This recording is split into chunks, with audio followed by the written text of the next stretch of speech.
కీర్తనల గ్రంథం 24వ సంకీర్తన 7వ వచనాన్ని చదువుదాము. గుమ్మముల్లారా మీ తలలను పైకెత్తుకొనుడి, మహిమ కలిగిన రాజు మీ లోపలకు ప్రవేశించున్నట్లు పురాతనమైన తలుపులులారా మిమ్మలను లేవనెత్తుకొనుడి. మహిమగల ఈ రాజు ఎవడు? బలశౌర్యం గల యెహోవా, యుద్ధశూరుడైన యెహోవా. గుమ్మములారా మీ తలలను పైకెత్తుకొనుడి. చాలు, బైబిల్లో ఈ మాటలు ఉన్నాయి. ఏమిటి గుమ్మము? గుమ్మం అంటే ఎవరికి తెలియదు? సొంత ఇల్లున్నా, అద్దింటిలోకి ఒకవేళ మనం కాపురానికి వెళ్ళినా, ఎప్పుడైనా మనం బయటికి వెళ్ళాలన్నా, బయట నుండి మన లోపల మన ఇంటిలో ప్రవేశించాలన్నా, ఆ ఇంటి యొక్క ముఖద్వారం, ఆ గుమ్మము గుండానే మనం లోపల ప్రవేశించాలి.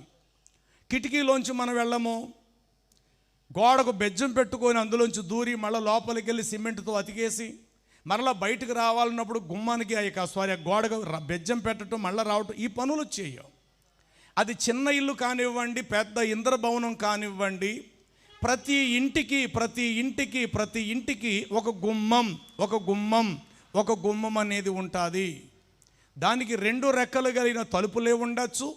సింగిల్ డోర్, ఒకే తలుపు, పెద్ద సైజు తలుపు ఒకటైనా ఉండొచ్చు. 2 రెక్కలు కలిగిన 2 తలుపులైనా ఉండొచ్చు.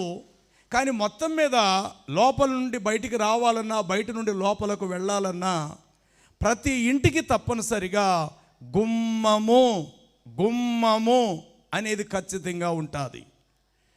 గుమ్మం మీద కూర్చొని ఎవరైనా హాచ్చు అని తుమ్మితే గనుక, ఏట్రా గుమ్మం మీద కూర్చున్నావు, మంచిది కదమ్మా, పక్కెళ్ళిపో, ఆ గడప మీద కూర్చోవద్దు అని అనేవాళ్ళు మనకు తెలుసు. అలాగే గుమ్మం దాటేటప్పుడు, ఆ గడప దాటేటప్పుడు కాలు తగిలితే కనుక రే దండం పెట్టుకోరా, అలా దాటకూడదు ఇంకెప్పుడు కూడా అనే సందర్భాలు మనకు తెలుసు. అంటే 4 వైపులు గుమ్మము, కింద భాగం దాన్ని గడప అనే మాట మనం వాడతాము. గడప. ఆ గడపకు లోపలికి వెళ్ళేటప్పుడు నమస్కరించుకొని మరీ మనం లోపలికి వెళ్ళే పరిస్థితి మనకు ఎదురవుతుంటుంది. కొందరు గృహాలు కట్టుకునేటప్పుడు, అయ్యా రేపు ఉదయం 9:43 గుమ్మం పెడుతున్నామండి, రేపు ఉదయం 9:15 గుమ్మం పెడుతున్నాం, మీరు అందరూ కూడా రావాలి అని చెప్పేసి, అప్పటికీ ఎంతో 4 వైపులు గోళ్ళ కట్టేసిన, పిల్లర్స్ వేసిన, పైన స్లాబ్ వేసేసినప్పటికి కూడా ఎందుకో ఆ ఇంటికి గుమ్మము అనే మాట సందర్భం వచ్చేసరికి ఒక ప్రత్యేకత, ఒక విలువనివ్వటం అనేటువంటిది జరుగుతుంది. అయితే దేవుడు తన గ్రంథములో గుమ్మముల్లారా మీ తలలు పైకెత్తుకొనుడి అన్నాడు. గుమ్మం ఎక్కడైనా తల వంచి ఉంటుందా ఏంది? మనిషి ఎత్తుగా ఉన్న ప్రతి ఒక్కడు లోపలికి నుంచి బయటకు వచ్చేటప్పుడు వాడు తల వంచాలేమో తప్ప, గుమ్మం ఎప్పుడు కూడా తల వంచుకోదు, తలెత్తుకోదు. గుమ్మం ఎప్పుడు ఒకే సైజులో ఉంటుంది. కొరసగా ఉన్నవాడు పరిగెత్తుకుంటూ లోపల నుంచి బయటకు వస్తాడు. మరీ పొడుగ్గా ఉన్న వ్యక్తి అయితే కనుక గుమ్మం దగ్గరికి వచ్చేసరికి వాడు తల వంచుకొని లోపలికి వెళ్ళాలి. ఇది ధర్మం, అందరికీ తెలిసిన విషయం ఈ పాఠం. అయితే దేవుడు ఇక్కడ గుమ్మముల్లారా మీ తలలు పైకెత్తుకునుడు అనే మాటలు ఉన్న పరమార్థం ఏమిటంటే, ఆ గుమ్మము మనమే. ఎస్, ఆ గుమ్మము మనమే. మరి గుమ్మము మనమైతే ఆ గుమ్మానుకుండే బయట నుండి ఏ నష్టము లోపలకు రాకుండా, ఏ సర్పము లోపలకు రాకుండా, ఏ నరహంతకుడు లోపలకు రాకుండా ఆ భద్రత కాపుదల ఇచ్చేది ఎవరంటే ద్వారము. చెప్పండి, ఏమంటామట? ద్వారము లేక తలుపు. మన భాషలో చెప్పాలంటే తలుపు. ఈ తలుపుకి గుమ్మానికి ఎంత దగ్గర సంబంధం ఉంటుంది అనంటే, గుమ్మానికి ఆ తలుపుల నుండి మేకులు దిగ్గొట్టబడతాయి, గేడాలు దిగ్గొట్టబడతాయి. కాబట్టి తలుపులు కేవలం గుమ్మానికి మాత్రమే ఆనుకొని ఉంటాయి. ఎప్పుడైనా ఒకవేళ ఊరు వెళ్ళే సందర్భం వస్తే గనుక సామాన్లన్నీ జాగ్రత్తగా ఇంట్లో పేర్చుకొని ఆ గుమ్మం దగ్గర నిలబడి తలుపు దగ్గర కంట వేసి గడపెట్టి తాళం వేసుకొని మనం ఊరు వెళతాము. మరలా ఏ రాత్రి వేళైనా ఒకవేళ ఇంటికి రావాల్సి వస్తే గనుక అదే తలుపు తెరవాలి. అదే గుమ్మములో నుండి మనము విశ్రాంతి స్థలములోకి మనం ప్రవేశించాలి. అది చిన్న రేకుల షెడ్ అయినా, చిన్న తాటేకు గుడిసైనా, పెద్ద ఇంద్రభవనమైనా ప్రతి ఇంటికి తప్పనిసరిగా ఒక గుమ్మం అనేటువంటిది ఉంటుంది. అయితే ఈ రాత్రి దేవుడు చెప్తున్న మాట ఏమిటంటే, గుమ్మములారా మీ తలలు పైకెత్తానండి అనే మాట ఎందుకు అన్నాడు అంటే, ఈనాడు అనేక గుమ్మాలు తలలు దించబడ్డాయి.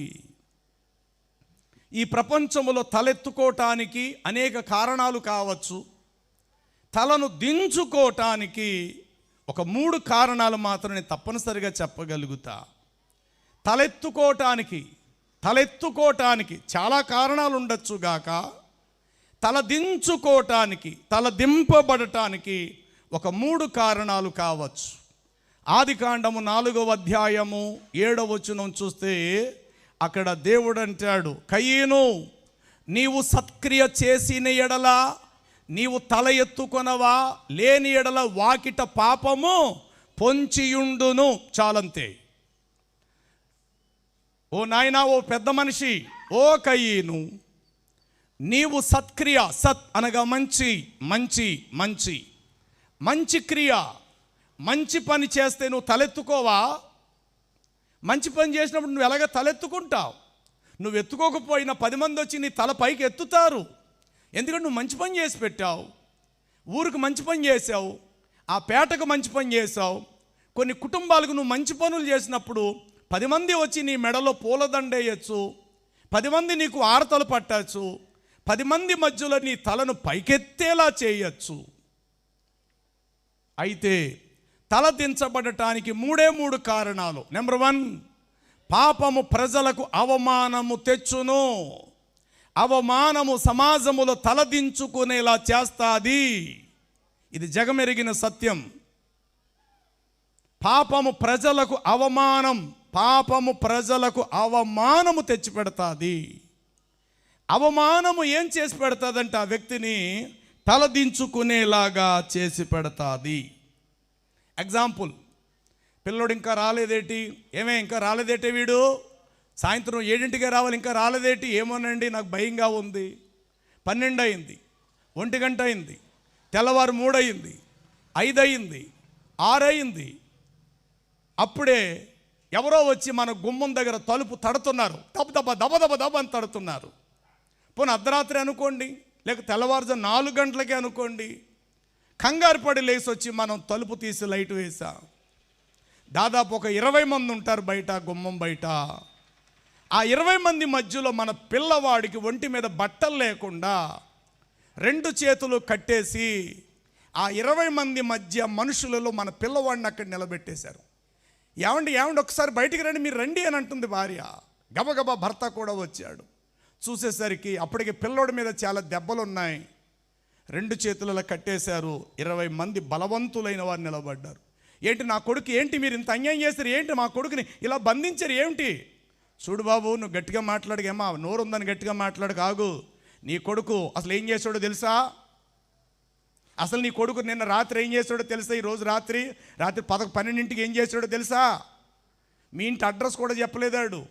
4 కొడితే అప్పుడు చెప్పాడు, నేను పలానా వాళ్ళ అబ్బాయిని, మా ఇల్లు పలానా వీధిలో అనంటే ఇప్పుడు తీసుకొచ్చాం వీధులన్నీ తిప్పి అసలు నీ కొడుకు చేసిన ఘనకార్యం ఏంటో మీకు తెలుసా అని అన్నప్పుడు తల్లిదండ్రులు కాసేపు మౌనం అవుతారు.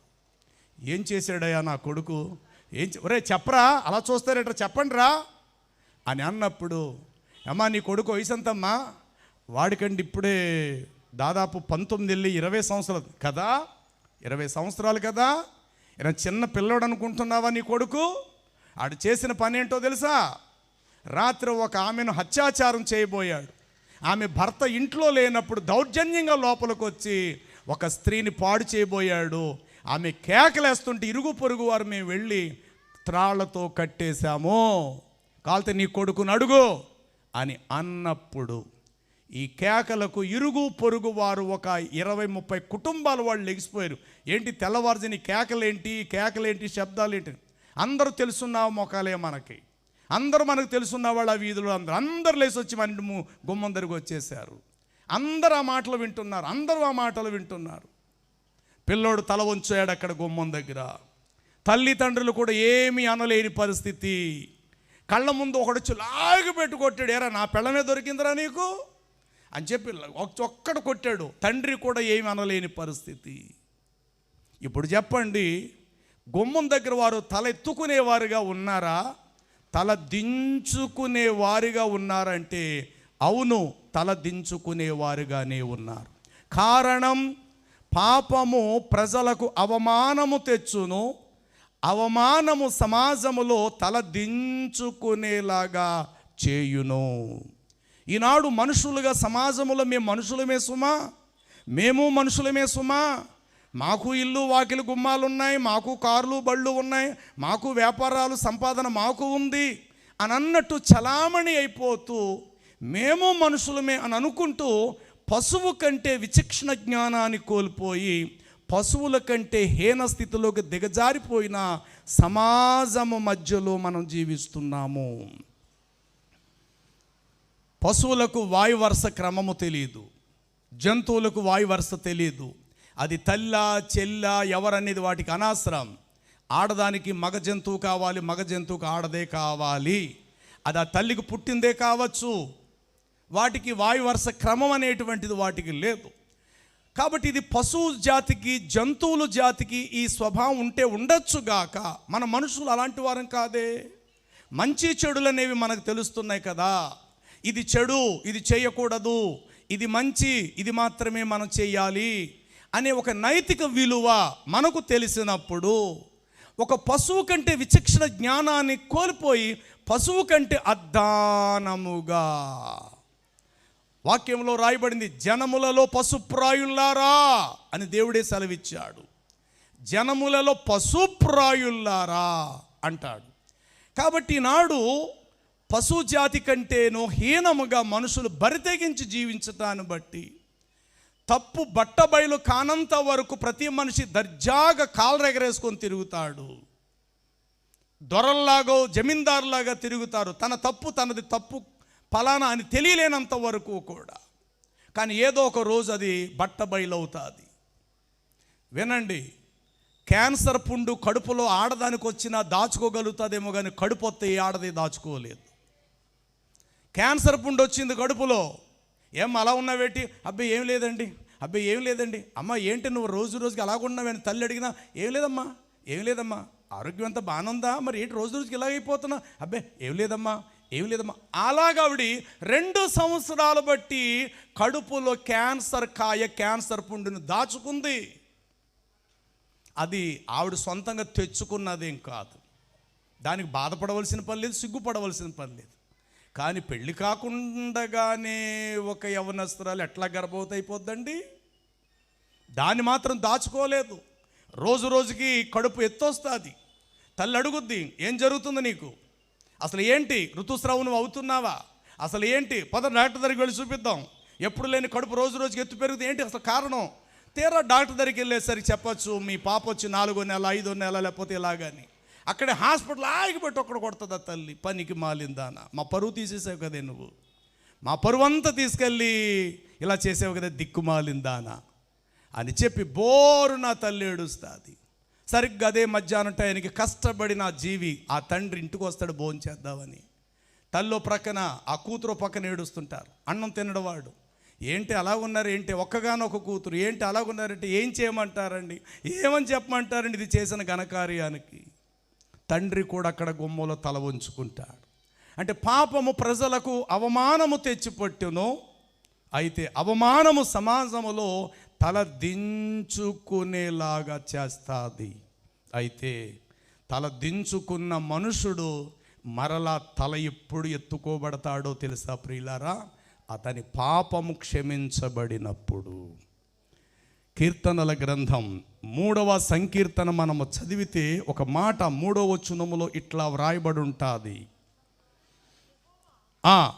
నీవే నాకు కేడముగాను నీవే నాకు అతిశయాస్పదముగా ఉంటివి, నా తలను ఎత్తువాడువుగా నీవే ఉంటివి. అందరూ ప్రభు స్తోత్రం చెప్దాం.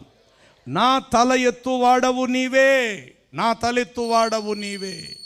ఏమంటే తల ఎప్పుడెత్తుకొని మనం జీవిస్తామంటే ఏ తప్పు లేనప్పుడు, ఏ తప్పు నువ్వు చేయనప్పుడు, ఏ తప్పు నువ్వు చేయలేనప్పుడు తలెత్తుకొని దర్జాగా నువ్వు జీవిస్తావు. తలెప్పుడు దించుకుంటావు? తలెప్పుడు దించుకునే పరిస్థితి నీకు ఎదురవుతుంది అంటే ఒక మనిషిగా నువ్వు చేయకూడని పని నువ్వు చేశావు.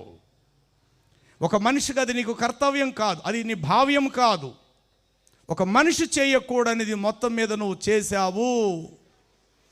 పెద్ద కుటుంబమే కావచ్చు, ఇంటి వారందరూ కూడా తలలు దించుకుంటారు. ఒకడొచ్చి లాగిపెట్టి కొట్టాడు ఆ పిల్లవాడిని, ఎగిరి తన్నాడు ఒకడు. ఆ తల్లిదండ్రులు అలాగే చూస్తున్నారు, ఏమనలేని పరిస్థితి. అప్పుడు ఆ తల్లి, ఆ గుమ్మము లోపల తల్లిదండ్రులు ఉన్నారు, గుమ్మము బయట రోడ్డు మీద మనుషులు ఉన్నారు.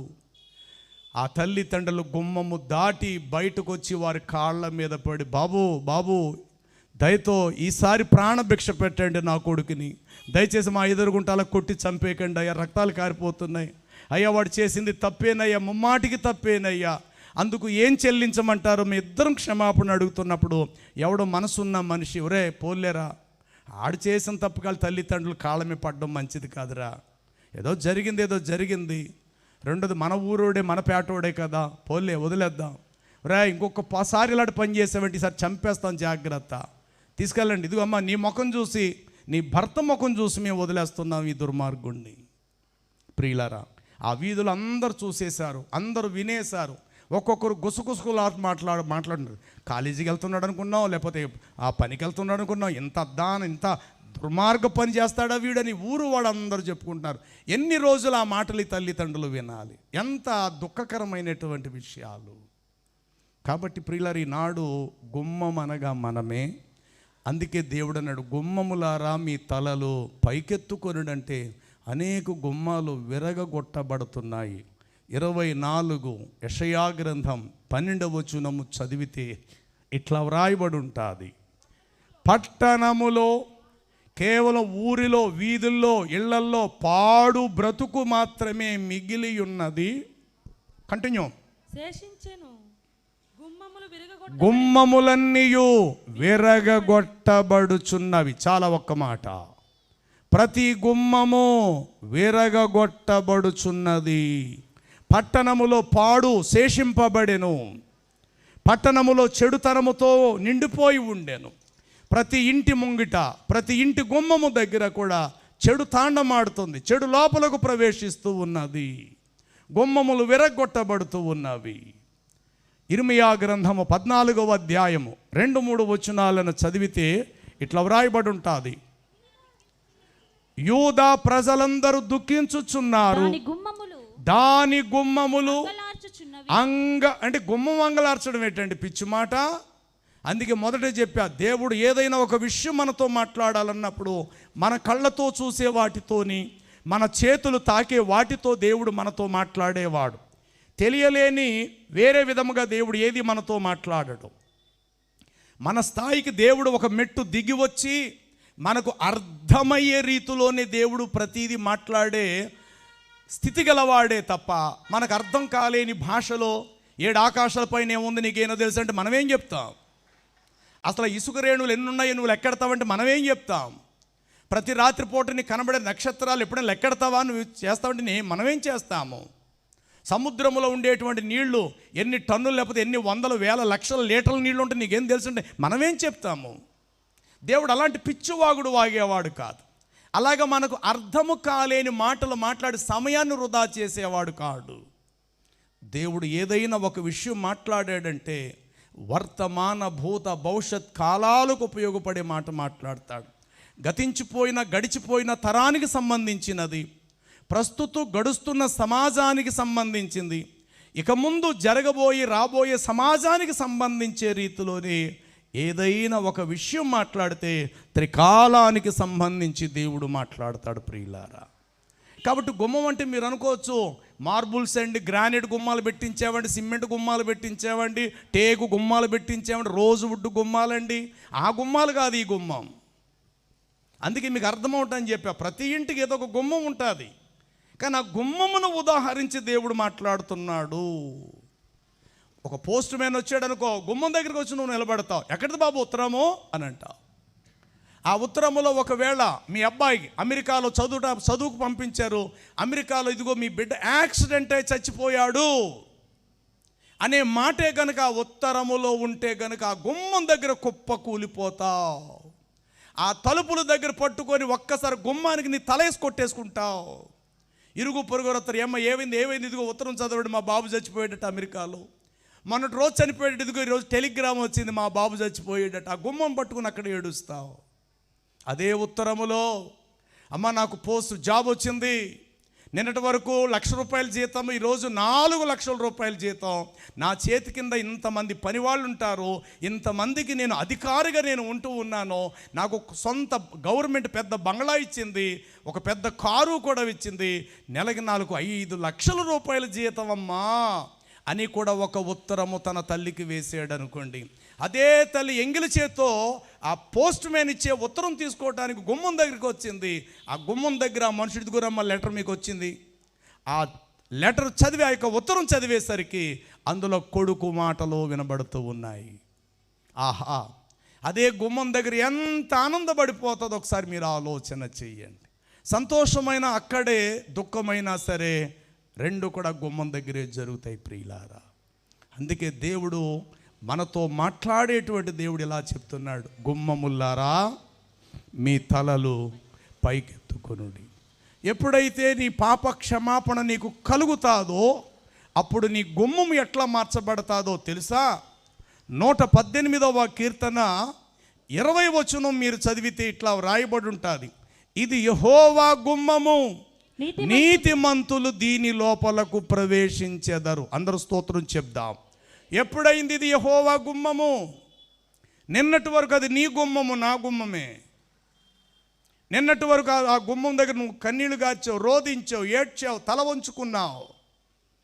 ఎప్పుడైతే నీ పాప క్షమాపణ కలిగినదో, గుమ్మములారా మీ తలలను పైకెత్తుకొనుడి, మహిమ గల రాజు మీ లోపలకు ప్రవేశించబోతూ ఉన్నాడు. ఓ గుమ్మముల్లారా మీ తలలను పైకెత్తుకొనుడి. ప్రతి గుమ్మము విరగగొట్టబడెను. 24 యెషయా గ్రంథములో మీరు ఇప్పుడే చదివేరా మాట. అలాగనే ఇర్మియా గ్రంథము 14వ అధ్యాయము 2-3 వచనాలు చూడండి, మరొకసారి చదవం. యూదా దుఃఖపడుచున్నది, దాని గుమ్మములు అంగలార్చుచున్నవి, జనములు విచారగ్రస్తులై నేలకంట తలలు వంచుకుంటున్నారు. నేలకంట తమ తలలు వంచుచున్నారు, విచారగ్రస్తులై విచారంలోకి వెళ్ళిపోతున్నారు. చాలా సందర్భాలు అంటావు, ఏంట్రా అలా విచారంగా ఉన్నావు, ఏంట్రా ముఖం అలా పెట్టు కూర్చున్నావు, ఏమైందే నీకు ముఖం అలా పెట్టు కూర్చున్నావేటే అని తల్లి అడగచ్చు ఆ కూతుర్ని, లేకపోతే అక్కయ్య అడగచ్చు ఒక చెల్లుల్ని, ఏంటి పొద్దుంచి ముఖం అలా పెట్టుకున్నావేటే.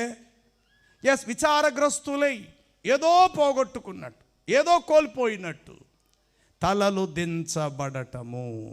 ప్రియులారా, బైబిల్ గ్రంథములో అనేక సందర్భాల్లో తలలు దించుకున్న సందర్భాలు. నెంబర్ 1, పాపము ప్రజలకు అవమానము తెచ్చును, పాపమును బట్టి సమాజంలో మనుషుడు తల వంచుచున్నాడు. 1.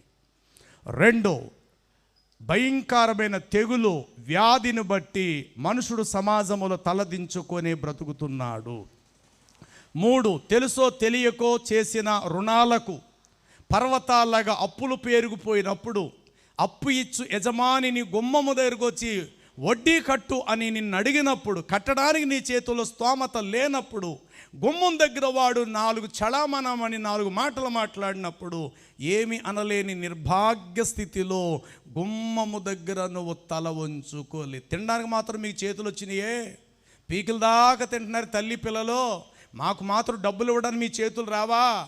మీరు మాత్రం ఫుల్గా కడుపు నిండా మెక్కుతున్నారే, ఎందరు డబ్బులు ఇలా ఎగ్గొట్టి తినేస్తారమ్మా మీరు అని ఆ గుమ్మం దగ్గర అప్పిచ్చేవాడు వచ్చి కేకలేస్తే ఆ తింటున్న కాస్త ముద్ద కూడా నీరైపోద్దు. ప్రియులారా, రుణము వల్ల తలదించుకోవాలి, వ్యాధి వలన తలదించుకోవాలి, పాపము వలన తలదించుకోవాలి. యేసుక్రీస్తు ప్రభు వారికి పూర్వం దాదాపు కొన్ని 100 సంవత్సరాల క్రితం, అప్పుడు ఆయనే దేవుడు, ఇప్పుడు ఆయనే దేవుడు. ఒకాన దినమందు అది ఒక మధ్యాహ్న కాలపు సమయం. అది ఒకరొచ్చి ఆ ఇంటి తలుపు తట్టారు. ఆ ఇంట్లో ఎంగిలి చేత్తో తల్లి తన ఇద్దరు బిడ్డలకు ఆహారం వండి పెట్టుకుంటుంది, తినిపిస్తుంది. తలుపు దబ్దబ్బని శబ్దం వస్తే, అరే పెద్దోడా తలుపు తీ నాయనా అన్నది. ఆ పిల్లోడు లేచి ఆ ఇంటి గుమ్మం దగ్గర తలుపు తెరిచాడు. తెరవడంతో ఎప్పుడు తెలుసున్న మనుషులు వచ్చి గుమ్మం దగ్గర నిలబడాలంటారు, మాకు మాత్రం నువ్వు డబ్బులు కట్టవు కానీ నువ్వు పీకిల దాకా బాగానే తింటున్నావా అన్నారు. వెంటనే తింటున్న ఆమె గబగబ ఎంగిలి చేత్తో వాళ్ళ గుమ్మం, వాళ్ళు ఉన్న గుమ్మం దగ్గరికి వచ్చి, అయ్యా అయ్యా అయ్యా ఇంతకాలం ఆగారు కదా అయ్యా, దయచేసి నాయడలో ఓర్చుకోండి. ఎన్నిసార్లు ఊరుకుంటావమ్మా, ఏదో నీ మొగుడు ముఖం చూసి ఇచ్చాము ఆ రోజు, నీ మొగుడు చూస్తే చచ్చిపోయాడు. ఇప్పటికి బోళ్ళని తప్పు చేసేసారు మీరు, కనీసం రూపాయి కూడా కడతలేదు అనేసి అనరాని మాటలు అన్నప్పుడు చాలా సంవత్సరాలు వాయిదాలేసింది, నెలలు వాయిదాలేసింది, వారములు వాయిదాలేసింది, రోజులు వాయిదాలేసింది. ఇప్పుడు ఇక రోజులు కాదు, ఇక వాయిదా వేయడానికి అవకాశం. నిన్నే చెప్పావు కదా ఇవాళ మధ్యాహ్నం 12-1 గంటకల్లా ఇచ్చేస్తానని నిన్నే చెప్పావు కదా. 600 అయినా 106 అయినా నీ గుమ్మం మేము కదలం, ఎక్కడే ఉంటాం, నువ్వు తీసుకొచ్చి ఇప్పుడు మాకు అప్పు తీర్చవలసిందే. ఏం చేయాలో తెలియలేని దిక్కుమాలిన పరిస్థితి. కొన్ని సందర్భాలు ప్రియులారా, మన ఊహలకు మించిపోయిన సమస్యలు ఉంటాయి. మన ఆలోచనలు చాలా చిన్నగా పరిగణించబడతాయి. మనకెదురయ్యేటువంటి సమస్యలు పర్వతాల్లాగా కనబడతాయి. ఆ గుమ్మం దగ్గరే వారందరూ నిలబడిపోయారు, అప్పిచ్చిన వారు. ఆ తల్లి ఎంగిలి చేత్తో నిలబడింది. అందులో ఒకడంటాడు, ఒరే ఈవిడ మనకు డబ్బులు ఇవ్వదురా, ఎన్నాళ్ళని ఇలాగే తిప్పుద్ది, ఆ ఇద్దరు పిల్లల్ని తీసుకెళ్ళిపోయి మన ఇంట్లో పాలేరుగా పిల్లల్ని మనం బానిసలుగా పెంచుకున్న తీసుకుపోదాం పదండి అన్నారు. అప్పుడు ఆ తల్లి అడ్డుపడి, అయ్యా ఇంతవరకు ఆగారు కదా, ఈ ఒక్క పూట ఆగండి, ఏంటి ఇన్ని సంవత్సరాలు బట్టి వాళ్ళని ఈ ఒక్క పూట ఇచ్చేస్తావా నీవు? ఆ ఇద్దరు పిల్లలు వెంట పెట్టుకొని కర్మేలు పర్వతం మీద ఉన్న దైవజనుడైన ఎలీషా యొద్దకు వస్తాది. వచ్చంటది, అయ్యా నా పెనిమిటి యెహోవా యందు భయభక్తులు గలవాడన్న సంగతి నీకు తెలియను. ఇప్పుడు అప్పుల వారు వచ్చి నా ఇద్దరి కుమారులను తమకు దాసులుగా ఉండుటకు తీసుకొని పోబడుచున్నారు. అప్పుడు ఆ దైవజనుడు అంటాడు, దేవుని నామం పేరిట ప్రార్థించే సేవకుడు అన్నట్టు, నీ యొద్ద ఏమి ఉంది అంటాడు. ఏముంటుంది? అందరిళ్లలో ఏవి లేకపోయినా నీళ్ళనే ఉంటాయి. ఏ ఇంట్లో కానీ మీరు వెళ్ళండి, బిందులోనో కొండలోనో ఓ టబ్బులోనో మొత్తం మీద నీళ్ళనే ఉంటాయి. నీళ్లు బిందుల నిండా ఉంచుకోవచ్చు గాక. అలాగని చెప్పి ధనము ప్రతి చోట సమృద్ధిగా మన ఇళ్లలో ఏమి ఉండదు. నీళ్లు ఉచితంగా వచ్చేయే కాబట్టి నీళ్ళను ఉంచుకున్నంత సులభంగా అంత ధనము మన ఇళ్లలో ఉండదు ప్రియులారా. నిరుపేద స్థితి గల వారి కోసం చెప్తున్నాను.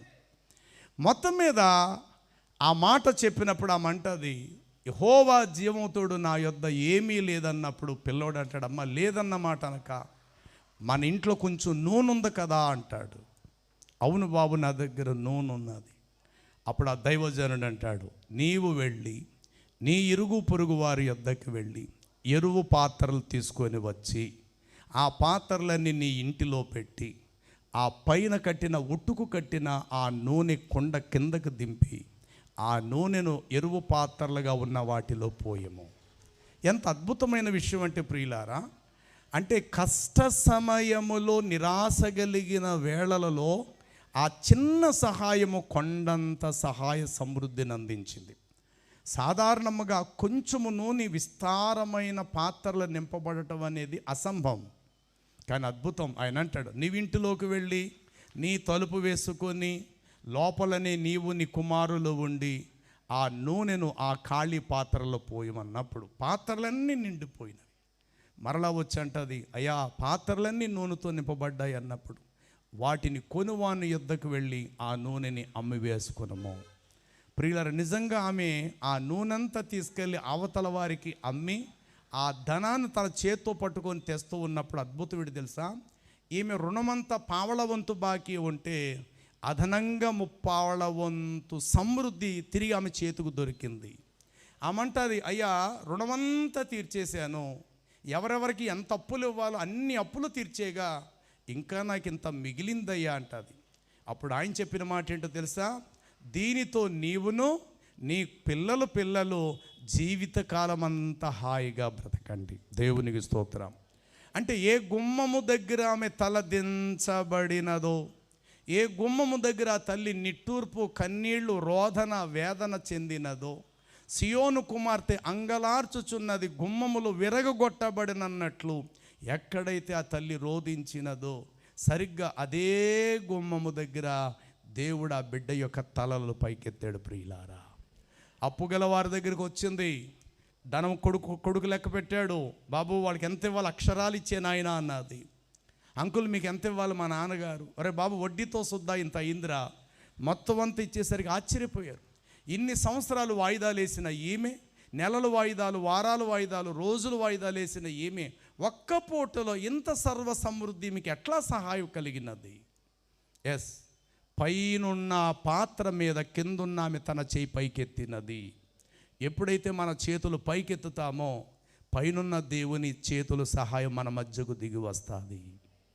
నేరం చేసిన వాడు పారిపోతున్నప్పుడు వెనకాతల పోలీసు వారు హ్యాండ్స్ అప్ అనన్నప్పుడు ఉన్న పాటున వాడు చేతులు ఎత్తేయాల, ప్రాణం బతికించుకోవాలంటే.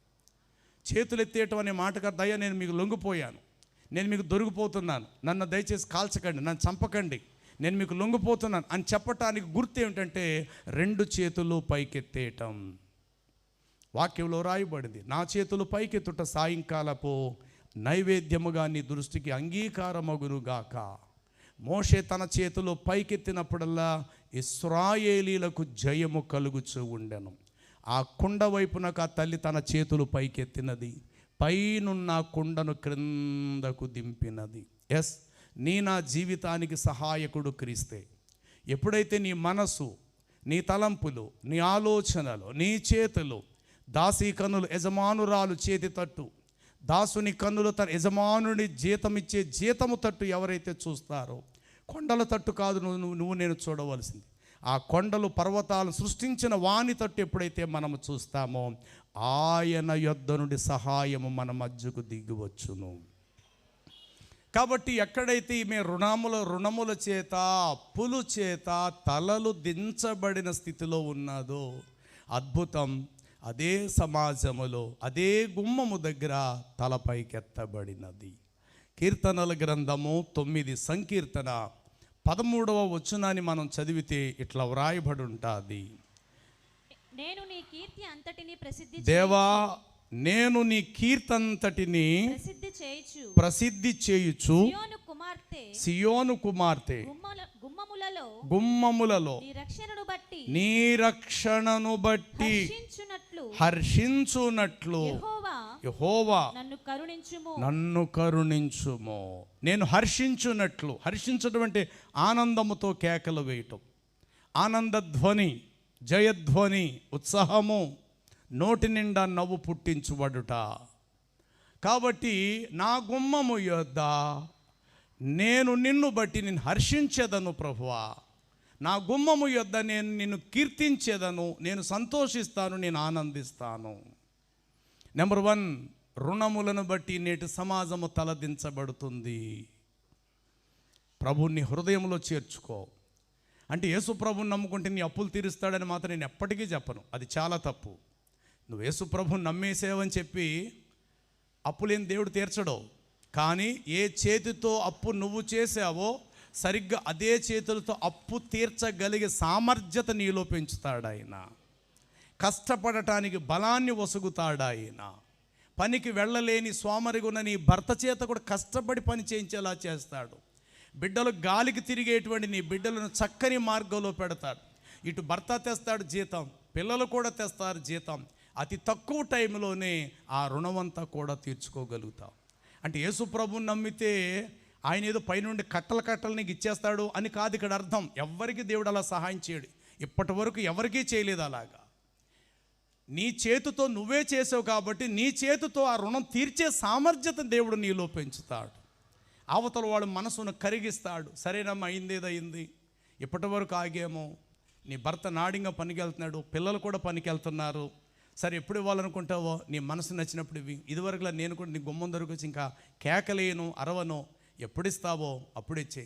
ఒకసారి ఇస్తానంటావా, ఒకేసారి ఇచ్చే, పోనీ అప్పుడప్పుడు ఇస్తానంటావు, కొంచెం కొంచెం అలాగని ఇచ్చే అన్నట్టు అవతల వాళ్ళ మనస్సులు కూడా దేవుడు మారుస్తాడండి.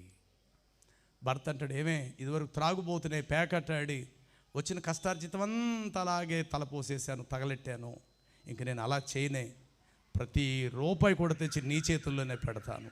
అలాగే భర్త తీసుకొస్తాడు, బిడ్డలో కష్టపడతారు, భార్య కష్టపడతారు. అతి తక్కువ టైంలో ఎవరికైతే వారు రుణస్థులైపోయి ఉన్నారో ఆ రుణాన్ని తీర్చగలిగే బలము సామర్థ్యత దేవుడు పెంచుతాడండి. నువ్వేదో అప్పులు ఉన్నంత మాత్రాన దేవుడు ఎవరు అప్పులు ఎగ్గొట్టేమని చెప్పాడు, చాలా పొరపాటు. వాక్యం చెప్పే నాలాంటోడైనా, వాక్యం విని నువ్వైనా ఏదో ఈరోజు యేసుప్రభువుని నమ్మినంత మాత్రాన అవతడు అప్పులు ఎగ్గొట్టే, నువ్వు నన్ను నమ్ముకున్నావు కాబట్టి ఇలాగే ఉండు, ఆడికి నువ్వు డబ్బులు ఇవ్వకలేదు అని చెప్పే రకం కాదు ఈ దేవుడు. అనా పైసతో శుద్ధ రుణము చెల్లించి నన్ను వెంబడించి అంటాడు ఆయన. ఎవరి యొద్ద నువ్వు ఎంతైతే రుణము తీసుకున్నావో ఆ రుణం అక్షరాల చెల్లించు. నెంబర్ 1, రుణబాధల చేత గుమ్మముల దగ్గర తలలు దించుకునేవారు సమాజంలో అనేకులు కలరు. అయితే రాత్రి నీ జీవిత సమస్యకు పరిష్కారము దేవుడని చెప్పి ఎప్పుడైతే నీ జీవితంలోకి, నీ హృదయ అంతరంగములోనికి ప్రభువారిని నువ్వు ఆహ్వానిస్తావో ఆనాటి నుండి నీ జీవితం దేవుడు తల పైకెత్తుకునేలా చేస్తాడు. కొన్ని సందర్భాలు ఎక్కడో ఉండవలసిన సమస్య మన ఇంటి గుమ్మం దగ్గరికి వచ్చి నిలబడతాది. న్యాయాధిపతుల గ్రంథం 5వ అధ్యాయం 8వ వచనాన్ని గమనిస్తే, ఇశ్రాయేలీలు క్రొత్త, చాలు ఆ ఒక్క మాట చాలు, క్రొత్త వాటిని కోరుకొనగా డాష్ అంతటి ఇశ్రాయేలీలు క్రొత్త డాష్ కోరుకొనగా, యుద్ధం ఎక్కడి దాకా వచ్చింది? ద్వారము యొద్దకు. ద్వారము దాటితే ఏముంది? ఇల్లు. ఏమంటే బయటికి లోపలకు ఏమిటి అడ్డు? గుమ్మం అని చెప్పండి. బయటికి లోపలికి ఏమిటి అడ్డు? గుమ్మం. ఆ తలుపు తీసేమా లోపలికి వెళతాం. తలుపు గుమ్మం దగ్గర మూసేసి ఉన్నదా బయటే ఉండిపోతాము. ఇప్పుడు లోపలికి బయటికి వెళ్ళటానికి ఎన్ని అడుగులు కావాలండి? బయట ఉన్న మనిషి లోపల అడుగు వేయటానికి 100 అడుగులు వేస్తే లోపలికి వెళ్తామా? నో, ఒక్కడుగే. అనేక సందర్భాలు మన జీవితాల్లో ఆ ఒక్కడుగులోనే తప్పిపోయే సందర్భాలు చాలా ఉన్నాయి. వాస్తవానికి యుద్ధం ఎక్కడ జరగాలి? ఎక్కడో యుద్ధ మైదానంలో జరగాలి, ఎక్కడో లోయలో జరగాలి, ఎక్కడో బంజర భూమి ఖాళీగా ఉండే స్థలములో యుద్ధం జరగాలి. కానీ యుద్ధం ఇప్పుడు ఎక్కడి దాకా వచ్చేసిందట సమస్య? ద్వారము యొద్దకు వచ్చెను. అయితే ఇప్పుడు ద్వారము తెరవబడితే ఏం జరుగుద్దో తెలుసా? ఆ రక్తపు టేరులు, ఆ యుద్ధ కవచాలు, లేకపోతే యుద్ధ ఘోష ఇప్పుడు ఇంటి లోపలకు ప్రవేశపెట్టబడతాది. ఇప్పుడు ఇంటిలోకి రావడానికి ఒకటి ద్వారము తెరవబడినదా? యుద్ధ ఘోష ఇప్పుడు ఎక్కడికి వచ్చేస్తుంది? యుద్ధ ఘోష ద్వారము యొద్దకు వచ్చాను. తలుపు తెరవబడితే ఆ యుద్ధ ఘోష ఇప్పుడు ఎక్కడికి వస్తుందంటే లోపలికే ప్రవేశిస్తాడు. అండ్ గడప దాటడానికి ఎన్ని అడుగులు కావాలి మనకు? సమూయేలు మొదటి గ్రంథం 20వ అధ్యాయం 3వ వచనం చదివితే దావీదు ప్రార్థిస్తూ ఈ మాట అంటాడు యోనాతానుతో, దావీదు యెహోవా జీవముతోడు నీ జీవముతోడు నిజముగా నాకును మరణమునకు అడుగు మాత్రమే ఉంది. ఎన్ని అడుగులు? ఒక్కడుగు. జీవితం కలపటానికి 7 అడుగులు సంబంధం పెట్టారు. సంతోషమే, కానీ చివరి వరకు బ్రతకండి అలాగే, చాలా సంతోషం. భర్త ఎలా ఉంటాడు? భర్తకు తగ్గ భార్య యోగ్యురాలుగా సర్దుకుపోయే స్థితిలో ఉండండి, చూద్దాం. ప్రియులారా, 7 అడుగులు కాదు, జీవితంలో కలిసి అర్థం చేసుకొని ఒక్క అడుగేస్తే చాలా సంతోషం. ప్రియులారా, ఏదో మన తృప్తి కొలది 7 అడుగులు 7 అడుగులు ఎన్నో వేపిస్తుంటాం, సంతోషమే. కానీ జీవితంలో కలిసి నిజంగా వారు జీవించటం గొప్ప భాగ్యమే. మరణానికి మనకు 10 అడుగుల దూరంలో లేదట మరణం. మనకి ఎప్పుడు కూడా ఒక్క అడుగులోనే మరణం, ఒక్క అడుగులోనే. ఇప్పుడు యుద్ధం ఎక్కడి దాకా వచ్చేసిందట వీరికి? ద్వారము యొద్దకు వచ్చింది. ద్వారము తెరిస్తే ఆ కత్తులు, యుద్ధాలు, రక్తపాతం ఇప్పుడు ఎక్కడికి వెళ్తుందంటే గుమ్మము లోపలకు ప్రవేశపెట్టబడతాది. ఆ గుమ్మము దాకా వచ్చింది. అయితే ద్వారం అయితే తెరవబడలేదు. ఆ ద్వారమే యేసు ప్రభువు అయి ఉన్నారు. యోహాను సువార్త 10వ అధ్యాయము 9వ వచనాన్ని చదివితే ఆయన అంటాడు, గొర్రెలు పోవు ద్వారమును నేనే, గొర్రెలు పోవు ద్వారమును నేనే, ద్వారమును నేనే. 9వ వచనము, నేనే ద్వారమును. చాలంతే. ద్వారం ఆయన అయినప్పుడు, గుమ్మము మనమైనప్పుడు, ఆయన మనము, గుమ్మము ద్వారము, ద్వారము గుమ్మము కలిసి జీవించున్నట్లుగానే ఆ ద్వారము యొక్క తలుపులకున్న మేకులు గుమ్మానికి దిగగొట్టబడాలి, గెడవేయబడాలి, తలుపులు దగ్గరకు వేయబడాలి, తలుపులు తెరవబడాలి. ప్రభు చెప్తాడు, ఇదిగో హృదయం అనే తలుపు యొద్ద నేను నిలబడి తలుపు తట్టుచున్నాను, ఎవడు నా స్వరం విని తలుపు తెరుస్తాడో వాడు గుమ్మములోకి నేను ప్రవేశిస్తాను. కాబట్టి ఇప్పుడు యుద్ధం ఎక్కడి దాకా వచ్చేసింది అని అంటే ద్వారము యొద్దకు వచ్చింది, కానీ ద్వారము తెరవబడలేదు. ద్వారము తెరవబడినదా మరణము లోపలకు ప్రవేశిస్తుంది. కారణం ఏంటంటే ఆ ద్వారము ఎవరై ఉన్నారంటే యేసుక్రీస్తు ప్రభువు అయి ఉన్నాడు. 2021, 2022 ప్రతి గుమ్మము యొక్క తలుపులు బిగించేసుకున్నారు. గుమ్మంలోకి ఎక్కడ మరణం వచ్చేస్తుందని వీధుల్లో కర్రలతో బిగించేశారు. కరోనా అనే పేరు చెప్పి వీధులు బంద్. ఆ గుమ్మానికి నువ్వు వెళ్ళడానికి వీలేదు, నీ గుమ్మానికి ఎవరో రారు. నువ్వు ఆ ఇంటికి వెళ్ళకూడదు, ఆ ఇంటి వారు నీ ఇంటికి రాకూడదు. సొంత పిల్లలు కావచ్చు, సొంత అన్నదమ్ములు కావచ్చు, అక్కాచెళ్ళు ఒకే వీధిలో ఉండొచ్చు. ఆ ఇంటి రాకపోకలు నీకు, నీ ఇంటి రాకపోకలు ఆ ఇంటికి లేవు. బంద్. దాదాపు 2 సంవత్సరాలు చూసేసాం ఆ పరిస్థితి. తెల్లారితే ఏ గుమ్మములోంచి శవం వెళ్తాదో ఎవరికి తెలియదు, ఏ గుమ్మం దగ్గర అంబులెన్స్ వ్యాన్ ఆగుతాదో మనకు తెలియదు, ఏ గుమ్మములోకి ఏ మనుషులు లోపలికి ప్రవేశించి ఆ ఇంట్లో ఉన్న వ్యక్తిని హాస్పిటల్ మోసుకెళ్ళిపోతారో తెలియదు. చచ్చిన తర్వాత ఏ శవాన్ని కూడా తమ ఇంటి గుమ్మం దగ్గర కూడా తెచ్చుకోలేని పరిస్థితి. అట్నుంచి అటే అనేక శవాలు, లక్షల కోట్ల కొలది శవాలు కుప్పలుగా కోల్చబడ్డాయి. యుద్ధం ఎక్కడ దాకా వచ్చేసిందట? ద్వారము యొద్దకు. కరోనా ఎక్కడ దాకా వచ్చేసిందట? ద్వారము యొద్దకు వచ్చేసింది. కొందరు ఇళ్ళు దాటుకుంటూ లోపలికి వచ్చేసింది. భర్త ఒక మంచం మీద, భార్య ఒక మంచం మీద, పిల్లలు ఒక మంచం మీద. మా ప్రాంతంలో తల్లిదండ్రులు కోమట్లో ఇద్దరికి కూడా కరోనా వచ్చేసింది. పెద్ద వయసు గలవారు. కొడుకు సేవ చేస్తూ ఉన్నాడు, పిల్లలెవరిని దగ్గర రానివ్వటాలేదు. ఆ కొడుకే తల్లికి తండ్రికి తన ఇంట్లోంచి తీసుకొని వెళ్ళటం, భోజనం అవన్నీ కూడా జాగ్రత్తగా పెడుతున్నాడు. ఒకరోజు ఉదయం ఆ కొడుకు యొక్క స్నేహితుడు ఆ తల్లిదండ్రులకు టిఫిన్ పట్టుకెళ్ళాడు. తల్లి అడిగింది, బాబు నువ్వు వచ్చేవేటి, నా కొడుకేడి, నా కొడుకు తీసుకురాకుండా నువ్వు తీసుకొచ్చేవేటి టిఫిను? లేదమ్మా, ఇంట్లో ఉన్నాడు, పనేదే చేసుకుంటున్నాడు, నన్ను పంపించాడు, నీ తీసుకొచ్చి ఎవరైతే టిఫిన్ పెట్టడమే కదా మీకు అన్నాడు. ఆ మాట అంటుండగానే ఒక అంబులెన్స్ వ్యాను ఆ కొడుకు ఉన్న ఇంటి ముందు వచ్చి ఆగింది. టిఫిన్ తినవలసిన తల్లి బయటకు వచ్చి గేటు తీసి ఆ గోడ నుంచి ఎలా చూస్తుంది. కరెక్ట్గా ఆ 4 ఇళ్ళు, అవతలేమో కొడుకిల్లు, యువతలేమో అమ్మగారి ఇల్లు.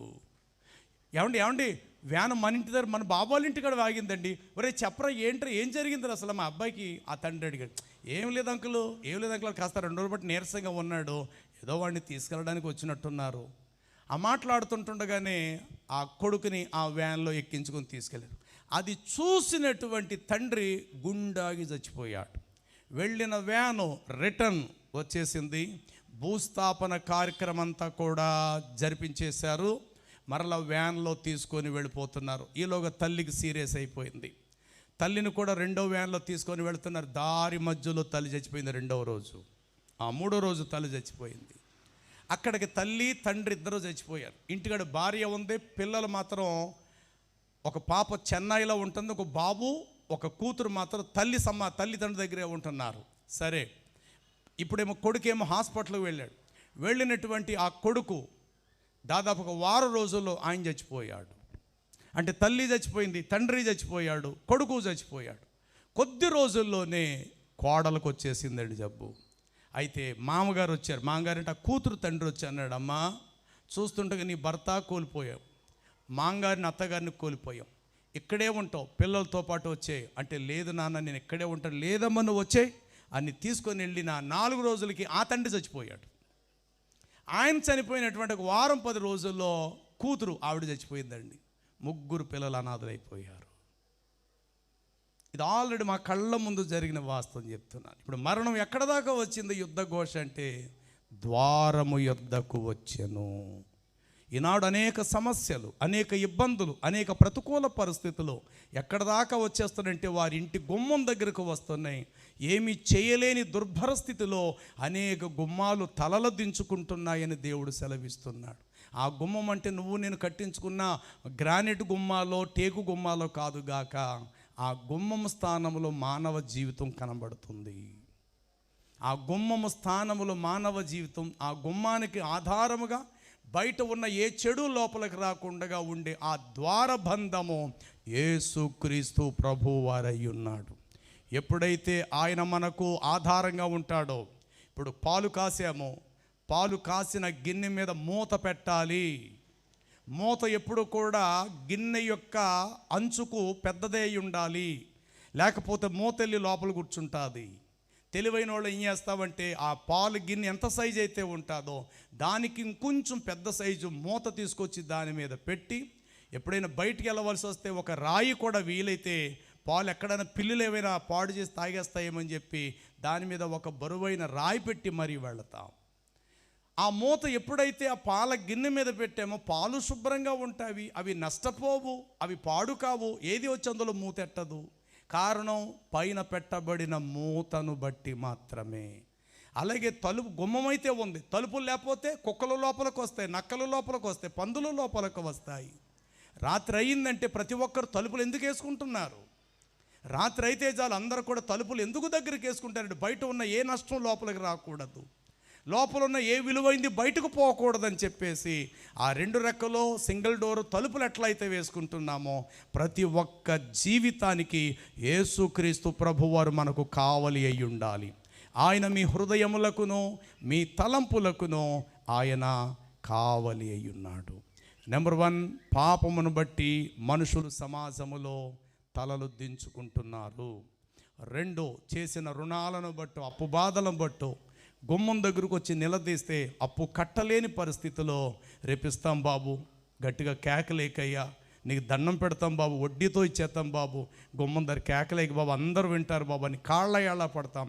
అనరాని మాటలు వాడు అంటాడు, అనా పైసలతో సుద్దా డబ్బులు కూడా వసూలు చేస్తాడు.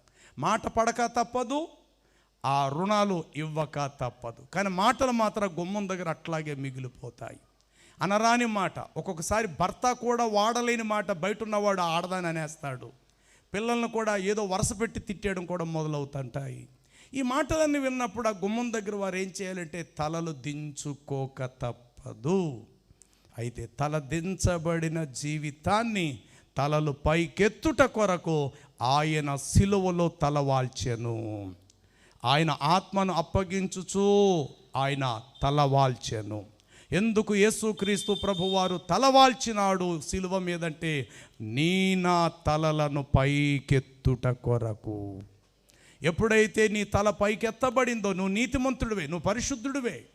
నిజంగా తప్పు చేసిన వారు సమాజంలో తల ఎత్తుకోలేరు. ఒకరు ఎత్తుకునే ప్రయత్నం చేద్దామని అనుకున్నా అతడి దోషం, అతని పాపం, అతని పొరపాటు తల వంచుకునేలాగే చేస్తుంది. ఎప్పుడైతే యేసుక్రీస్తు ప్రభువారిని రక్షకుడుగా నీ హృదయాంతరంగంలో చేర్చుకుంటావో పరిశుద్ధతను బట్టి నువ్వు తలెత్తుకోగలుగుతావు. బైబిల్లో మరొక మనిషిని మన జీవితాన్ని చూస్తే ఆమె ఒక రోగస్తురాలు. ఆమె పేరు ఎరోనికా. తండ్రి మంచి జమీందారు, మంచి ఆస్తిపరుడు. తన కుమార్తెకు జబ్బు కలిగినది. ఏమిటా జబ్బు అంటే ఋతుస్రావం కలిగేటప్పుడు కలిగే రక్తస్రావం. తండ్రి మంచి కోటీశ్వరుడు, చాలా డబ్బు ఖర్చు పెట్టాడు. తల్లి చాకిరీ చేసి చేసి తల్లి త్వరగా చచ్చిపోయింది. తండ్రి కూడా కొంతకాలం ఉండి ఆ తండ్రి కూడా చచ్చిపోయాడు. అతనికి ఒక చిన్న కర్మాగారం, ఒక చిన్న పని వ్యాపారం ఉండేది. అనేక మంది పనిచేసేవారు. ఒకరి తర్వాత మెల్లిగా జారుకున్నారు. యవనస్తురాలుగా ఉన్న అతని కుమార్తె రక్తస్రావంతో అట్లాగే ఉండిపోయింది. మార్కు సువార్త 5వ అధ్యాయం 25వ వచనం చదువుతాం. ఇదిగో 12 ఏండ్ల నుండి రక్తస్రావం గల ఒక స్త్రీ అచ్చట ఉండెను. ఆమె అనేక వైద్యుల యొద్దకు వెళ్ళి ఎంతో ధనము హెచ్చించి వ్యయపరిచి ఖర్చు చేసేనే కానీ ఎంత మాత్రము బాగుపడక మరింత సంకటములు పొందెను. తన ద్రవ్యమంతయు వ్యయపరచుకొనెను, ఎంత మాత్రము బాగుపడక ఉండెను. తండ్రి చూపించాడు, వైద్యులైపోయారు. తల్లి చేసినంతకాలం చాకిరీ చేసింది, తల్లి చచ్చిపోయింది. ఆస్తి అంతా ఆర్తకర్పూరలో బూడిదైపోయింది. ఆ తెగులు మాత్రం అలాగే ఉండిపోయింది. బంధువులందరూ కూడా దూరం అయిపోయారు. ఆమె తెగులను చూసి దగ్గరకు వచ్చిన వారు ఒక్కరూ కూడా లేరు. రోజులు గడుస్తూ ఉన్నాయి. ఒక దినాన ఆమె యేసుక్రీస్తు ప్రభువుని గురించినటువంటి ఒక వార్త విన్నది. అంతకుముందు ఆమె జీవితం ఎట్లా ఉన్నదనేది ఈ మాట మీరు చదవాలి. 38వ కీర్తన 6వ వచనము నుండి మీరు చదివితే అక్కడ అంటాడు, నా శ్రమ చేత 38వ కీర్తన గ్రంథం 6వ వచనము, నేను శ్రమ చేత మిక్కిలి కృంగి ఉన్నాను, దినమెల్లా దుఃఖాక్రాంతురాలునై సంచరించుచున్నాను, నా నడుము బాధతో నిండియుండెను, నా శరీరములో ఆరోగ్యము కొంచెము కూడా లేదు, నేను సొమ్మసిల్లి బహుగా నలిగిపోయున్నాను. దేవా, నా మనోవేదన బట్టి రోజంతా కేకలు వేచున్నాను. ప్రభువా, నా అభిలాషంతా నీకే తెలిసి ఉన్నది, నా నిట్టూర్పు నీకు దాచబడి ఉండలేదు. పేరుకి బ్రతుకున్నాను, గుండె కొట్టుకొనుచున్నది కానీ చచ్చిన శవంలాగా నేను పడి ఉన్నాను. నా కనుదృష్టి కూడా తప్పిపోయెను. నా స్నేహితులు, నా చెలికాండులు నా తెగులును చూచి దూరముగా నిలిచియున్నారు, నా బంధువులు దూరముగా నిలబడ్డున్నారు. ఒక పరిమళించే సువాసన 10 సార్లు ఆస్వాదించడానికి ఇష్టపడతాం. ఒక దుర్వాసనని ఎవరు ఇష్టపడరు. డబ్బు పెట్టి కొంటేనే పరిమళ సువాసన నీ దగ్గరికి వస్తుంది. డబ్బు పెట్టకపోయినా దుర్వాసన అనేది ప్రతి మనిషికి చాలా అందుబాటులో ఉంటుంది. నీ ఇంట్లోంచి గుమ్మం దాటి డ్రైనేజ్ దగ్గర రావాలి, కానీ డ్రైనేజ్ దగ్గర నీకు దుర్వాసనే వస్తుంది. కనీసం ఆ దుర్వాసన పోగొట్టడానికి 4 మల్లెపూలు వాసన కావాలంటే నువ్వు మల్లెపూలు కొనుక్కోవాలి, లేదా ఒక అత్తర్ బాటిల్ నువ్వు కొనుక్కోవాలా, ఒక పెనాయిల్ బాటిల్ అన్న నువ్వు కొనుక్కోవాలా. అంటే పరిమళించే సువాసన కావాలంటే ధనము ఖర్చు అవుతుంది. దుర్వాసన కావాలంటే క్షణాల్లో నువ్వు దాన్ని పొందుకోగలుగుతావు. వ్యాధితో ఉన్న మనుషుడి దగ్గరికి వెళ్ళినప్పుడు ఎవరు కూడా ఆహ్లాదంగా వెళ్ళడానికి ఎవరు ఇష్టపడరు. స్త్రీలైతే పైట చెంగి ఇలాగ ముక్కు కడ్డెట్టేసుకొని మాట్లాడుతుంటారు. హాస్పిటల్కి వెళ్ళేవా, టాబ్లెట్లు ఇచ్చారా, డాక్టర్ గారు ఏమన్నారు, ఆపరేషన్ పడుతుందన్నారా, ఎప్పుడు మాట్లాడతారు ఇవన్నీ కూడా. ఇక పురుషులైతే జస్ట్ కచ్చి ఇలా పెట్టుకుంటారు. ఏమన్నాడమ్మా, వెళ్ళావు హాస్పిటల్ తీసుకెళ్ళావా, మరి ఆ ఇంట్లో పడతలేదండి ఆ బాధ. మరి రోజంతా వారు దుర్గంధంలోనే ఉన్నారే.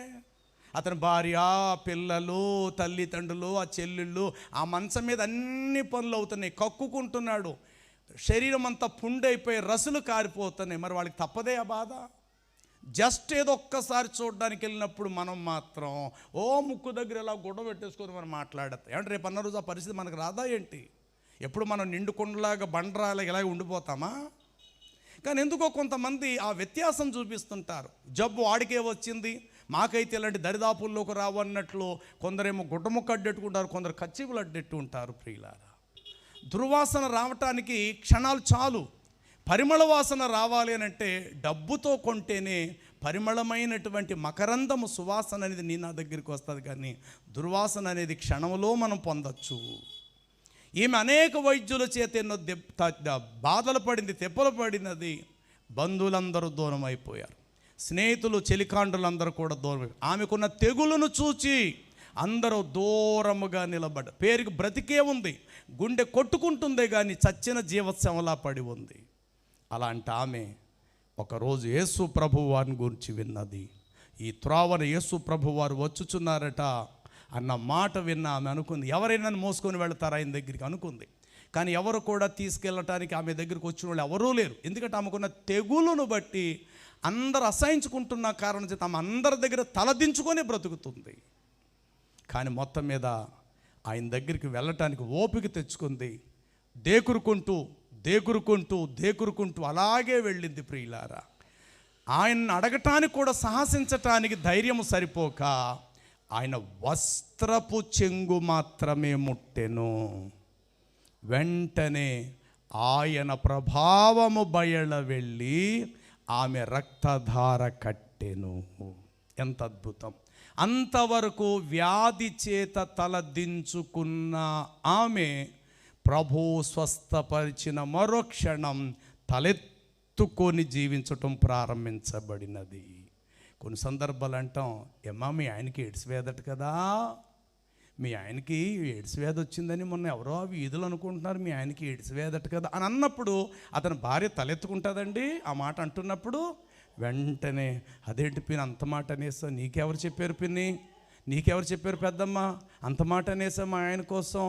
అది లేదే, ఆ వీధిలో అనుకుంటున్నారు ఇలాగ, అదే కారు డ్రైవ్ చేస్తాడు ఆయన పలానా అంటే, నువ్వు మీ ఆయన అనుకున్నాను, మీ ఆయనకి ఎయిడ్స్ వ్యాధేటే అని అంటే, అవునమ్మా అది సంబరంగా చెప్పుకునే సంగతి అది తల దించుకుంటారు. స్కూల్కో కాలేజీకి వెళ్ళే పిల్లల్ని ఆ లోపల ఉన్నవారు, ఎరా మీ నాన్నకి ఎయిడ్స్ జబ్బు వచ్చిందట, మీ అమ్మకు కూడా అంటుకున్నదట కదా ఎయిడ్స్ జబ్బు అని అంటే, ఆ పిల్లలు ఏమన్నది ఆనందించే విషయమా తలెత్తుకోవటానికి? ఇంటికి వస్తారు కానీ చాలా దుఃఖపడి ఏడుస్తారు ప్రియులారా. ఇలా చెప్పుకుంటే మనుషులు అనేక సమస్యల విషయంలో సమాజంలో తలలు దించుకొని బ్రతికే పరిస్థితిలో ఉంది. యేసు ప్రభు ఎంత గొప్ప దేవుడు అంటే, ఎక్కడ తల దించబడ్డావో అక్కడే నీ తల ఎత్తేలా చేస్తాడండి. ఏమంటే నువ్వు త్రాగితే నువ్వేనా గొప్ప వీరుడు అనుకుంటున్నావా ఏంటి? లేకపోతే అలా పెద్దగా త్రాగుడు తాగినంత మాత్రాన రాష్ట్రపతి గారు వచ్చి నీ మెళ్ళని బంగారం బహుమానాన్ని బహుకరించేస్తాడా ఏంటి? ఎప్పుడైతే అది నువ్వు మానుకుంటావో అప్పుడే నీకు అది ఘనత. అది తాగినంత కాలం కూడా నువ్వు తల వంచాలి. ఇంటద్ది కట్టవు, కరెంటు బిల్లు కట్టవు, కరెంటోడు వచ్చి ఫీజు ఎట్టుకు వెళ్ళిపోతాడు, ఇంటికి వాళ్ళోడు కేకలేస్తాడు, కానీ నీ త్రాగుడు మాత్రం నువ్వు మానవు. అదేం గొప్ప జీవితం అండి? అది ఒక జీవితమేనా? అది కూడా ఒక విలువైన జీవితమేనా? పిల్లలు కడుపుకి ఆహారం పెట్టాడు, పేకాట్లో కూర్చొని రోజంతా జీతం అంతా కూడా పేకాట్లా కొడుతుంటాడు. మరి యేసుక్రీస్తు ప్రభువుని నమ్మటం వలన అందరూ నీతిమంతులైపోతారు నేను చెప్పరు, కానీ మనసు ఎవరైతే పూర్తిగా ప్రభు చేతులకు తమ జీవితాన్ని అప్పగిస్తారో వారి జీవితాలు మాత్రం అద్భుతంగా ఉంటాయి. అందుకు ఉదాహరణ నేనే. అందుకు కొండ గుర్తు కూడా నేనే. నేను మాత్రమే కాదు, ఇలాగ అనేక మంది ఇక్కడ సేవకులు ఉన్నారు, అనేక మంది వందల సంఖ్యలో ఇక్కడ సహోదరులు ఉన్నారు. ఒకప్పుడు చెడి పడినటువంటి మా జీవితాలు ఈరోజు మా తలలను పైకెత్తుకునేలా ప్రభు చేశాడు ప్రియులారా. కాబట్టి ఇది మతము కాదు, మానవ జీవితానికి ఉపయోగపడేటువంటి ఔషధ గుణము యేసు ప్రభు వారు. ఆయన జీవామృతం. మృతము ఆపోజిట్ అమృతం. మృతము కానిదే అమృతం. అమృతంలో చావు లేదు, మృతములో చావు మాత్రమే ఉంది. మృతం అంటే చావు, అమృతం అంటే చావును జయించగలిగే జీవం అని అర్థం. దేవుడు అమృతమై ఉన్నాడు. పాపం వలన వచ్చు జీతం మరణం, అనగా మృత్యువు. నెంబర్ 1, పాపమును బట్టి తలదించుకొనుట. 2, రుణములను బట్టి అప్పుబాధలను బట్టి గుమ్మము దగ్గర తలదించుకొనుట. 3, కలిగిన తెగులు చేత వ్యాధిని బట్టి ఎవరైనా అడిగితే తిరిగి సమాధానం చెప్పలేక ఆ మంచం మీదే కళ్ళంట నీళ్లు పెట్టుకొని తల వంచుట. ఇవన్నీ కూడా తలలు దించబడటానికే సాదృశ్యం. ఒక దినమందు వ్యభిచారమందు పట్టబడిన ఒక స్త్రీని యేసు ప్రభు వారి కాలంలో ఏదో వారిలో తప్పు లేదన్నట్టు, ఆమెలో మాత్రమే తప్పున్నదన్నట్టు అందరూ రాళ్లతో కొట్టేస్తున్నారు. సరిగ్గా యేసు ప్రభు వారు అదే సమయానికి ఆ శిష్యులతో వస్తూ ఉన్నారు. అందరూ ఆయన్ని అడిగారు, బోధకుడా, ఇదిగో ఈ స్త్రీ వ్యభిచారం చేస్తున్న పట్టబడి, ఇదిగో నీ చేతి కూడా ఒక రాయి ఇస్తున్నావు, నువ్వు కూడా ఆమెను కొట్టు అన్నారు. అప్పుడు ఒక మాట అన్నాడు, ఇక్కడ ఆమెను రాళ్లతో కొడుతున్న మీలో పాపము లేనివాడు ఇప్పుడు నా ఎదురుగుంటా రాయి వేయండి. ఆమె చేసిన పాపము లాంటి తప్పు లాంటి మీలో ఎవరిలోనైనా లేకపోతే మొదట రాయి వారే వేయండి అన్నాడు. ఎవరున్నారండి? నీతిమంతుడు లేడు, ఒక్కడును లేడు. అండ్ కొన్ని సందర్భాల్లో మన అలవాట్లు పొరపాట్లుగా మారుతాయి. పొరపాట్లు ప్రాణాన్ని తీసేసేదిగా మారుతాయి. కొంతమంది అంటారు, అది పెద్ద పొరపాటేం కాదండి, అదేదో చిన్న పొరపాటేనండి, అది చాలా సింపుల్గా తీస్తారు. అలవాటులే కొంతకాలానికి పొరపాట్లు పెద్ద పాపాలుగా మారుతాయి, మరణానికి దారితీస్తాయి. యేసు ప్రభు చెప్పారు, వెంటనే ఎత్తిన రాళ్ళు విడిచిపెట్టేశారు. అప్పుడు యేసు ప్రభు ఒక మాట అంటారు, అంతటా యేసు తల పైకెత్తి నేల మీద ఆయన వ్రాయచ్చు. అంతటా యేసు తన తలను పైకెత్తి, అమ్మ వారేరి, వారెవరు నీకు శిక్ష విధింపలేదనగా, బోధకుడా, ఎవరు నువ్వు అన్నా కాడి నుంచి ఒక్కరు నన్ను రాయితో కొట్టలేదు ప్రభువా. అప్పుడు యేసు ప్రభు అంటాడు, ఇకనూ నీవు పాపము చేయకము, ఇక నుండి నీతిమంతురాలుగా పరిశుద్ధురాలుగా బ్రతుకు అన్నాడు. ఏమండి, తప్పు చేసిన వ్యక్తిని చంపేయటము పెద్ద కొని తీసుకురావాలండి? ఈ ప్రపంచములు అన్నిటికంటే అతి సులభమైనది ఏదైనా ఉన్నదంటే చావే. చావు మనకు కావాలని చెప్పి ఎక్కడో కడపకెళ్ళి బాంబులు ఇంకో దొరికేగులు మరి పెద్ద తెచ్చి కాల్చుకొని చచ్చిపోక్కలేదు కాక, 10 సార్లు గీసి పారేసిన మంగళవాడి దగ్గర ఉన్న పాత బ్లేడు ముక్క చాలు మనం చచ్చిపోవాలి. మనం అనుకుంటే దానికి ఎక్కడికో వెళ్ళి ఏదో పెద్ద మనం కొని తెచ్చుకొని మనం చావక్కర్లా. 10 గీసి రోడ్డు మీద పాడేసిన ఒక చిన్న గాజు పెంకు చాలు, ఒక బ్లేడు ముక్క చాలు, ఇలా కంఠం పీకి కోసుకుంటే మనం చనిపోగలుగుతాం. కానీ సమస్యకు పరిష్కారము చావు కాదుగాక. ఆ చావు నుండి తప్పించే జీవాధిపతి ఎప్పుడైతే మన జీవితంలోకి వస్తాడో ప్రతి విషయములో కూడా మన జీవితాలు పైకెత్తబడతాయి. కాబట్టి గుమ్మములారా మీ తలలను పైకెత్తుడి, మహిమ గల రాజు మీ లోపలకు ప్రవేశించునట్లు పురాతనమైన తలుపులులారా మిమ్మలను మీరు లేవనెత్తుకొనుడి. మహిమ గల ఈ రాజు ఎవడు? బల శౌర్యము కలిగిన యెహోవా, యుద్ధశూరుడైన యెహోవా. గుమ్మములారా మీ తలలను పైకెత్తుకొనుడి. బహుశా ఈ మాట వింటున్న ప్రియ తల్లి తండ్రులారా, ఏ కారణము బహుశా ఇంకా నీ జీవితంలో తల దించుకునే స్థితిలోకి వెళ్ళి నువ్వు ఉన్నావేమో, అలా ఉండి ఇక్కడికి వచ్చావేమో, దయచేసి రండి. రాత్రి నీ తలను పైకెత్తుకునే స్థితి కావాలని ప్రభువుని ప్రార్థించాడు.